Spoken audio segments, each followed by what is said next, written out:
اس میں اور تلخ بات کر دوں آپ کے کیمرے میں، کئی باتیں ایسی ہیں جو ہمارے علماء کو بعد میں سمجھ آتی ہیں، عوام کو پہلے سمجھ آتی ہیں.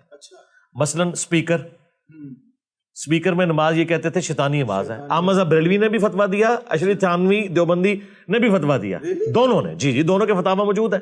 الیاس قادری صاحب نے جو باپا جانی ہیں، انہوں نے جب دعوت اسلامی کے اجتماع میں اسپیکر میں نماز شروع کروائی، سب سے بڑا ان پہ اعتراض یہ ہوا کہ آپ نے احمد بریلوی صاحب کے اپنے بزرگوں کے مسلک کو چھوڑ دیا. تو انہوں نے کہا نہیں، اس دور کی یہ ریکوائرمنٹ ہے، مجھے کرنا چاہیے. اچھا، تو یہ لرن کیا. پھر یہ اسپیکر، اس کے بعد تصویر دیکھ لیں. تصویر پہلے حرام تھی، اس کے بعد یہ مباح ہوئی کہ نہ حلال ہے نہ حرام ہے، پھر مستحب کے بہتر ہے، اب واجب ہے. تصویر کے بغیر مولوی سٹارٹ ہی نہیں ہوتا. تو یہ آپ 50-60 سال میں دیکھ رہے ہیں انہوں نے کتنا لرن کیا ہے. ہاں، تو پہلے تو یہ اس کو حرام کہتے تھے. ٹی وی اور ریڈیو کے حوالے سے بھی جی یہ کہتے تھے. خود الیاس قادری صاحب کہتے تھے کہ ایک اسلامی بہن کو نبی الاسلام خواب میں آئے کہ تم نے ٹی وی اپنے گھر سے نکالا ہے میرے دشمن کو، تو میں نے تمہیں اپنی زیارت کروائی ہے.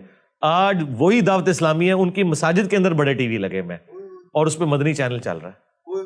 تو میں نے اس پہ کہا تھا کہ الیاس قادری صاحب ہمیں بتائیں کہ نبی الاسلام کی ٹی وی سے دوستی کب ہوئی ہے، کیونکہ دشمنی بھی تو آپ نے ڈکلیئر کی تھی نا.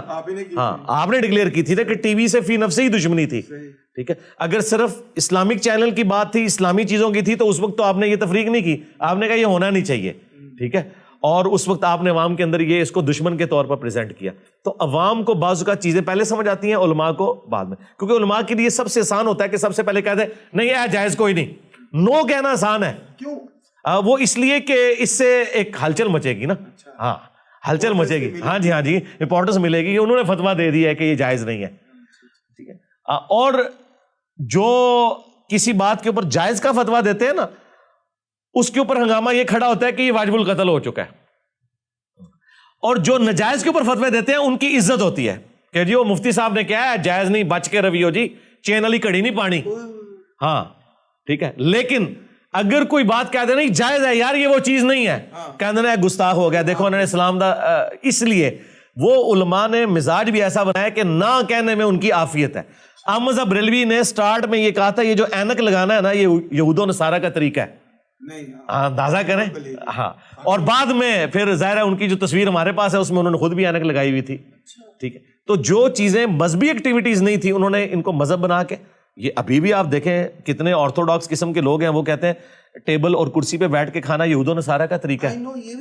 ہاں، ٹائی کو کہہ دیتے ہیں یہود و نصارہ کا طریقہ ہے. ہاں، تو پھر میں ان کو ان کی لینگویج میں جواب دیتا ہوں کہ یہ جو آپ کے ہاتھ میں 76 موبائل ہیں اتنے بڑے بڑے، جو مریدوں کے پیسوں کے گفٹ ہیں، یہ یہود و نصارہ کا طریقہ نہیں ہے. ٹھیک ہے، یہ جو آپ نے ڈبل کیبنیں رکھی ہوئی ہیں اور پیچھے جو باڈی گارڈ کلاشنکوف کے ساتھ کھڑے کیے ہوئے ہیں، یہ اجمیر شریف والوں نے تو نہیں کلاشنکوف بنائی ہوئی، یہ یہود و نصارہ کا طریقہ نہیں ہے.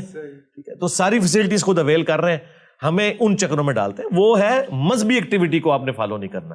باقی تو ساری چیزیں صحیح مسلم میں حدیث ہے، جس نے اسلام میں اچھا طریقہ جاری کیا اسے ثواب ملے گا، اور جس نے برا طریقہ جاری کیا اس پہ وبال ہوگا.